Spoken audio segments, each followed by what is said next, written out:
taxes is just a reporting where it's mandatory, right? But when we really take the time to look at our numbers, that's where we get to understand how profitable is each side of the business.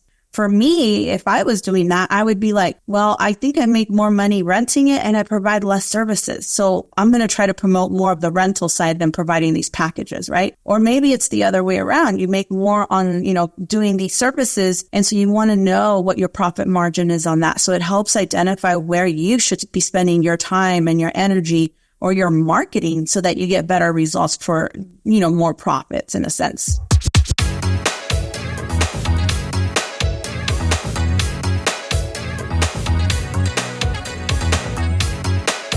Welcome to the Venue RX. On this show, we document and share best practices around owning, operating, and managing world-class wedding venues.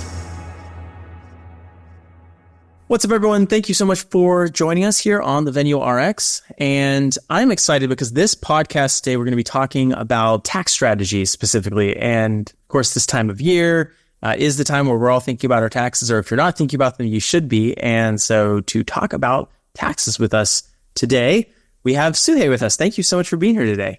No, thank you for having me. Excited to be here today. Yeah, I'm excited to chat. And you have a business where you really help people with tax strategy, but also, and kind of what you were sharing with me a little bit, what I see evident in a lot of the information you have about your business out there, you focus a lot on education, correct? I do. At a very early, age and, starting my career off, I realized that taxes were very complicated for the majority of us. And, I come from a very humble upbringing, immigrant parents, and I thought it was just, them because they weren't from this country or because they really didn't speak the language. And I soon found out that that's not the case. It doesn't really matter how much money you make. I thought maybe your education mattered or, your upbringing, and it really does. It didn't. It just came to this thing where taxes aren't really talked about at school, and when it's time to file them, everybody seems to have this fear of, or this hesitation, this dread of doing their taxes. And so, I realized that was a pattern with all of the clients. They just seem to be afraid of doing their taxes or, afraid of the IRS. And I started to really think about why is that? And it was because fear of the unknown, fear of them not knowing if they, had enough withdrawn or taken out of their taxes, did they pay enough estimates, did they set enough aside? And I felt bad. And I was like, okay, something's got to change. And so at that point is when I decided to become more of a tax advisor, consultant, than just preparing a return and then watching them come back next year with the same fear, the same dread in their eyes. And I'm like, I'm excited to see you. Why aren't you excited to see me, Yeah. And it was just the fact that people had no real education. They were afraid of the IRS. And I'm like, it's not that bad. And let me show you and let me educate you on how we can make things better. So that's when the real switch started. I love that. And, that's a piece of what the Venue RX is all about. We want to bring some of that information. So if you are, if you own a venue, if you operate a venue and you're figuring out like, okay, how should I classify some of these things? How should I be positioned? Expenses, what can I expense? What can't I? Some of those different things. And then obviously, depending on the state. Right. That does make a difference too. Yeah. So let's start off the conversation with that. I'd like to actually kind of take us to where we even started the conversation just before pressing record. We were making a distinction between a venue being just selling like rent access to the space for a venue space only, like space rental only, right, versus the service of wedding planning. Right. Talk to me a little bit about how you classify a service versus a product and maybe some of the tax implications behind positioning yourself just as a rental versus a wedding planning service. So the key is always going to be to always sit down with your tax advisor and ask that specific question, how it relates to you and your business and your taxes itself.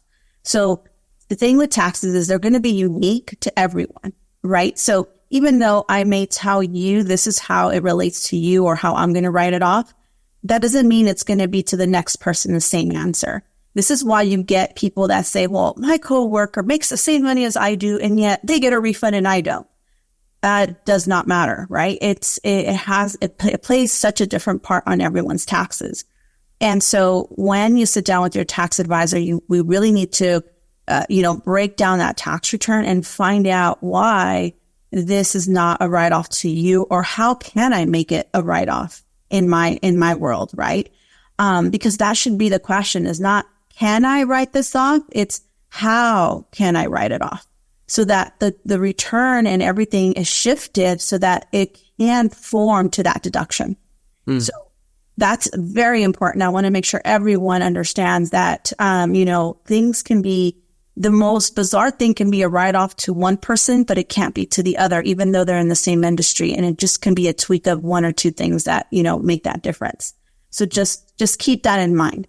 And so when we were talking a minute ago, so when you own the space and you're going to be renting it for, whether it's a wedding or it's going to be, you're renting the space out, it's going to be it's like a rental property, right?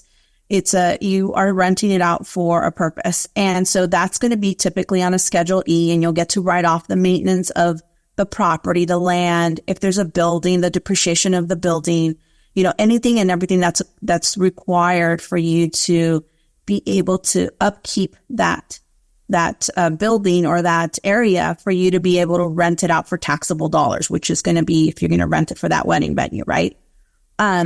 Then if you also provide any type of service, which could be that you help organize the event or that you're going to put it together in a package, then that service is now going to go on what's called like the Schedule C or a service-based entity, where now you're going to write off the service the hiring of people that are going to be maybe bartending or doing the flowers or, putting up tents or whatever. So in a sense, you're running two businesses side by side, one for the location itself and renting that space, and the other one for providing the services that you've been contracted to do.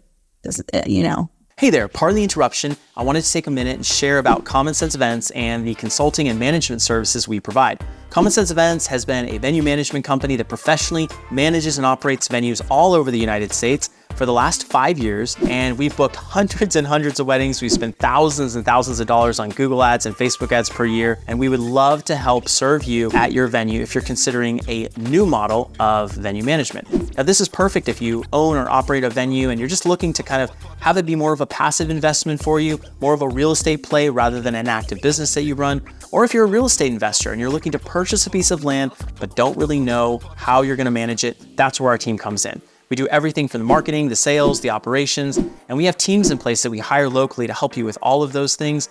We manage those teams, we pay for the taxes, we do everything from setting up tables and chairs all the way to the final review of the wedding. So if that sounds interesting to you, we would love to chat with you. You can reach us at venues@cseventservices.com, and you can also just reach out on the podcast. You can send us a DM on Instagram, or even just click the link in the description of this video or podcast. Thank you so much. Now back to the show. You mentioned entities. Are you saying that because you'd separate out legally, like you'd have a separate LLC holding the property, filing a tax return, all of that, and then a separate accounting process and everything handling the service side? That's essentially the best way. So you always want to be, when I've had to do audits before in the past where I was really all just about defending audits, you realize that what the agent is looking for is just clarity. And there's no right or wrong way of doing things sometimes, but they want to make sure that you're not commingling with personal or that you're not commingling between businesses. So they just want clarity. And so when you have, let's say you have an entity for your rental property itself, and you account for the rental income and all of its maintenance expenses, and maybe you have a mortgage on it or property taxes, and that's all in one area, then it's easy for you to identify everything that relates to that land or to that building itself. Now, on the other hand, the other portion of it is the service-based portion of it. So now there you can account for what you charged for the package and all the services that you provided and all the expenses that correspond with that side of things. So having it separate, not only does it help for taxes, which is what we always talk about, but I tell clients to take it deeper than that. Taxes is just a reporting where it's mandatory, right? But when we really take the time to look at our numbers, that's where we get to understand how profitable is each side of the business. For me, if I was doing that, I would be like, well, I think I make more money renting it and I provide less services. So I'm going to try to promote more of the rental side than providing these packages, right? Or maybe it's the other way around. You make more on, doing these services. And so you want to know what your profit margin is on that. So it helps identify where you should be spending your time and your energy or your marketing so that you get better results for, more profits in a sense. And that's how I would want you to look at your numbers.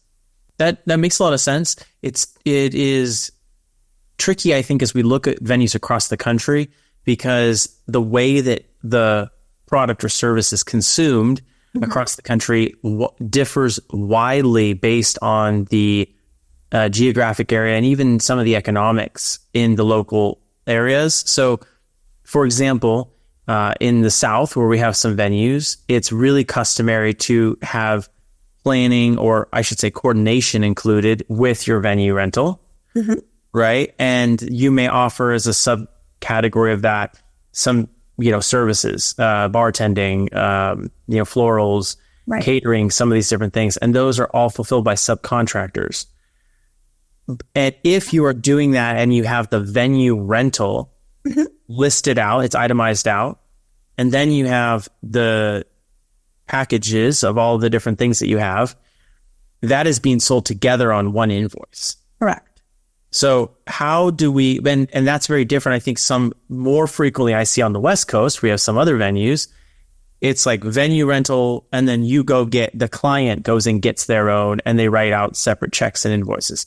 So when you hear those two different things, what is in play here? I mean, those are two fundamentally different ways of handling it from an accounting and tax side of it. Right. How can you split those apart, I guess? Yeah.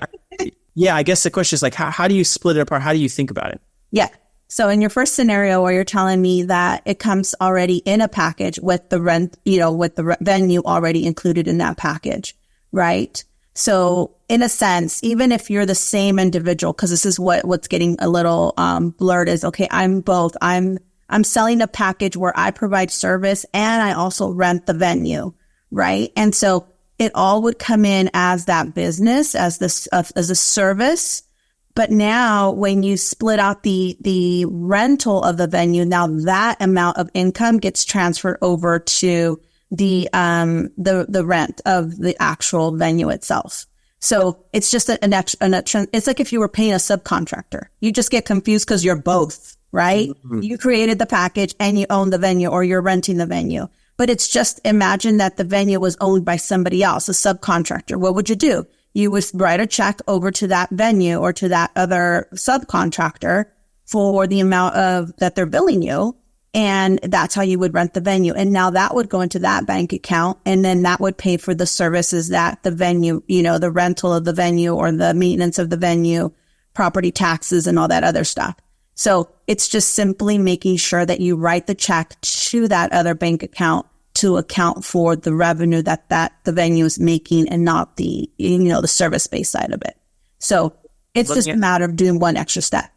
That totally makes sense. So then let me ask you the next question. If there is a situation where the venue rental, the sales positioning is such that the venue rental is listed, is shown as $2,000, it's kind of like a lost leader almost, because it probably doesn't pay for the landscaping, the maintenance, especially for some of these very large properties that have mortgages upwards of $20,000, $50,000 a month. But when they add in catering, liquor, some of these different things, the markup on those is so high that it helps take care. So in that sense, we have a loss on one side and we have a very high gain on the other. Tell me what's happening there from a tax standpoint. And it happens all the time, right? But you need to know that, because if you need let's assume that one day you're really looking at your financials and you realize how much the maintenance of this property is costing you, that you may want to increase that price, right? Because that's essentially what it's trying to tell you. Regardless, you're going to want to put the true amount of dollars that you charged for the rental of the venue into that Schedule E where the rental, where the property is located, because you really do want to see what is it costing you to own this venue and its operations and maintenance of it. And it's okay if that schedule is running at a loss and then your business for the actual service is running at a profit. At the end, it's all going to funnel to your personal tax return, and then it'll offset each other in a sense, right? But again, going back to taxes is one thing, and they're super important, and it's a requirement, but those numbers are trying to tell us something, and we need to read that story. We need to understand that, read that message, because there may be things that you can help offset or, charge a little bit more. There's a reason behind you adding and subtracting all these figures. And then that number is, if it's a net profit or net loss, that can help you learn how to bill, properly for your next client in a sense, so that you're not taking from your own overhead in a sense. It is a difficult industry because, of course, we hear news headlines whenever the term wedding comes up, how expensive weddings are. Right. And how much people are spending. And, do you spend money on the wedding or do you spend money on a down payment on a house? Right. And so that definitely does get to be a tricky conversation, because the economics in the market, if the other venues around you are not, charging as much, but you need to increase your costs or your price because of these different issues, then it might really put you in a difficult position. Yeah. And I think that's going to be with any business, right? Or all businesses. I can tell you, with my business, TurboTax came into town and we thought all tax preparers were going to be, shut down in a sense, right? And that's not necessarily the case when you really provide the value that the client is looking for, right? That you really make yourself different from the person down the street. And you build those relationships, and you build, a business that is going to outshine the others, no matter what it is that they're billing, no matter what it is that they're doing. For something like that, when you look at your numbers and you're telling me, okay, the rental of my venue is running at a loss. What also helps is, let's say that, what about if you have a concert at your location? What if you rent it out for a conference, or what if you rent it out for something else? It is, and you're not going to have those profits from the flowers or from the bar or whatever. How do you know what that true price should be for those other, other things other events that you're trying to rent this for, if you don't know those true numbers? And so that's where you see I see some of these people get into trouble, is because they didn't realize how much at a loss their location is operating.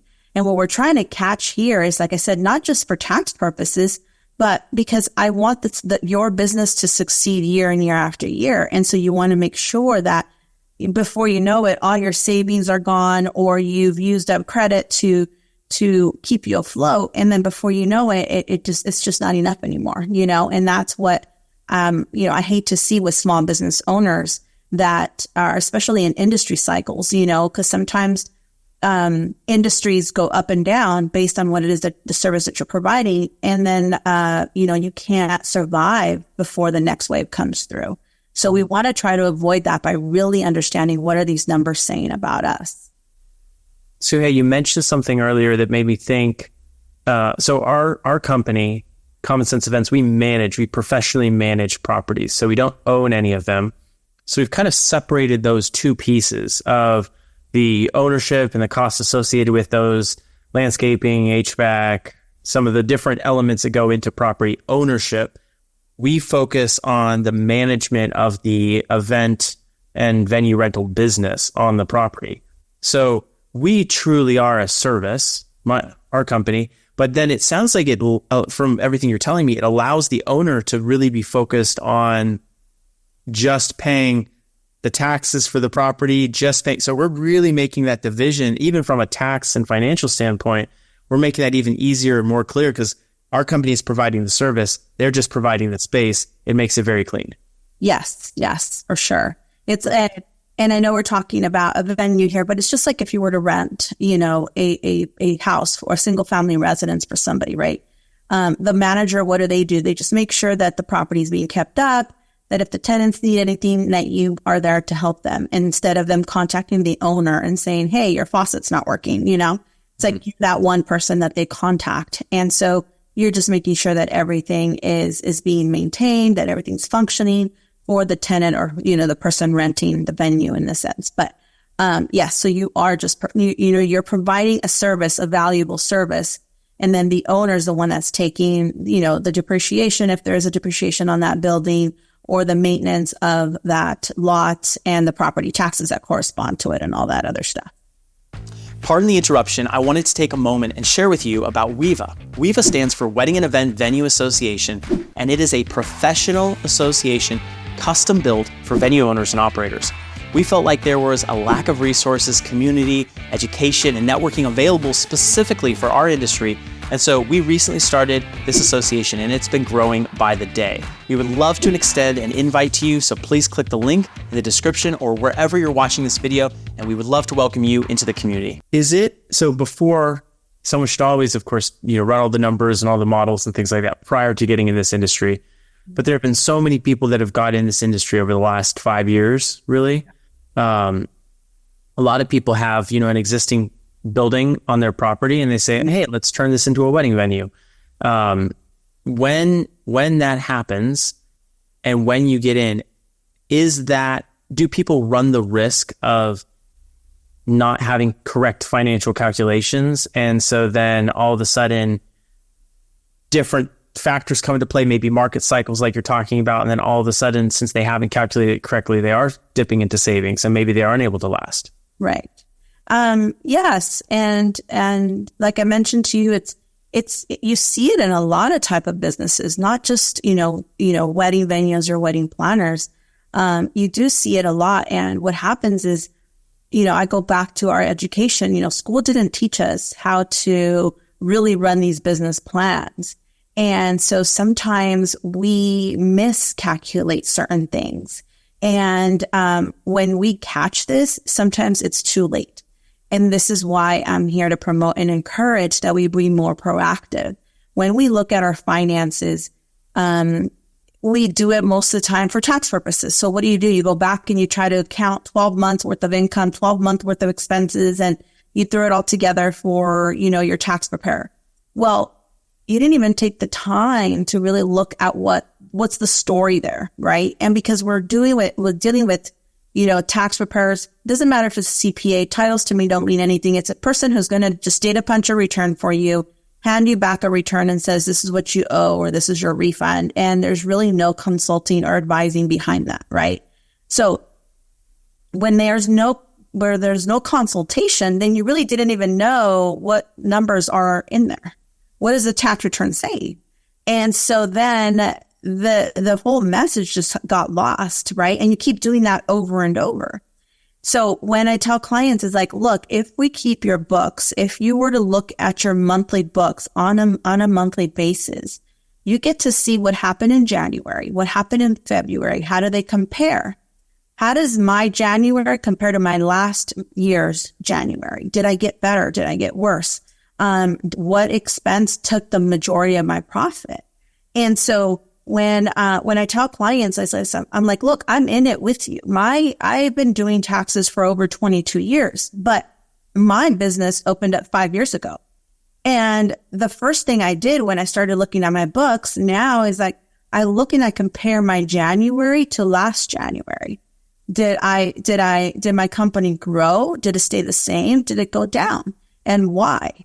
How's my marketing paying off? Are my ads paying off? Where are my clients coming from? It's guiding me, and those numbers are guiding me and telling me, how am I doing? Does my February look better than my January? And why is that? And so I get to really compare each month, not just month to month, but also month to prior year's month, so that you can start to really see your trends and catch things. Sometimes when we have clients that have a business where, let's assume that you're renting out a space and your rent went up because the lease goes up every year on my office building. And so all of a sudden I didn't capture that in my overhead, right? And so what happens? All of a sudden my profit is kind of is being shaved away by the increases of just our regular day-to-day, inflation of things. And we don't catch that early enough. So we really need to look at those numbers on a shorter time frame, month to month, quarter to quarter, so that we can make those changes before it's too late. I love that. And especially comparing month to previous year month, that's super, super important. What are some of the ways that people can do that? Through spreadsheets? Are there some dashboards you use? Like what would you advise? So when you visit my website, we give out a spreadsheet that goes month to month. Then you can customize however you want based on the expenses and categories that you and your business do have, right? But yes, a lot of people use things like QuickBooks. Any accounting software that will show you a month to month is what you want to look at. And in the beginning, it does feel foreign because not a lot of us do it, right? And most of us really don't look at what the numbers are saying about us, about our business. But believe me, when clients come in here, they're excited to see that they are on the correct trajectory, that they broke last month's record, that they broke last year's record, that they're billing accordingly. And so you get excited about that because you want to see your progress. And if there's no progress, then what changes can be done so that you do see the needle moving in the right direction, kind of a deal. But it could be an easy Excel spreadsheet. It can be something that you create that fits you and your needs. It doesn't have to be anything fancy. But I think a lot of us fear, our finances, the numbers, and they're so foreign. But it's time just to start reading them. And then, you'd be amazed at the story and what they're trying to tell you ahead of time. That's awesome. Well, Sugey, I really appreciate sharing with us about this. If someone is interested in contacting you and kind of learning more about your service and really the education and the consulting side of what you do, can you, say out your website for us for anyone who's listening on podcast and the best way to get a hold of you? Yeah. So our website is prominencebusiness.com. And then we're very big on social media. So if you have an Instagram, our Instagram is prominence.services. And, I'm always trying to put out, good informational nuggets out there for business owners, entrepreneurs, and anybody that's looking for that little bit of extra guidance on their tax returns. Awesome. Well, Sugey, thanks so much for coming on the Venue RX today. This has been awesome. And I think, especially this time of year, like I said, is a time that we're thinking about it. But based on what you were saying, we need to be thinking about this all year, right? Yes, correct. We should be already working on our 2024 stuff. Yeah. Awesome. Well, thank you so much again for coming on the show. This was great. And we'll put all of the links and everything in the show notes so people can go find you and hopefully really get a proactive start to taxes for this year. Yes. Thank you so much, Jonathan, for having me. Hey friends, Jonathan here. Just want to take a moment and share about Common Sense Events consulting packages. We are really excited to be consulting with a few more companies this year, and we've done it in the past successfully, and it's been such a blast. So this year, we want to take on a couple more consulting clients. Unfortunately, because of the venues that we currently manage and the intention and the focus that we have on that, we're only able to take on a limited amount, but we do have a couple slots for venues. So if you are interested, we have both 90 and 120-day programs available, or we can come in and partner with you on marketing, sales, operations, and help fine-tune any of the systems that are in those categories. So if you're interested in that, we would absolutely love to hear from you and see if there's a way that we could partner with you and serve you at your venue. Go ahead, fill out the link that is in the description in this video or podcast. You can also just send us an email at venues@cseventservices.com, and we'd love to chat with you.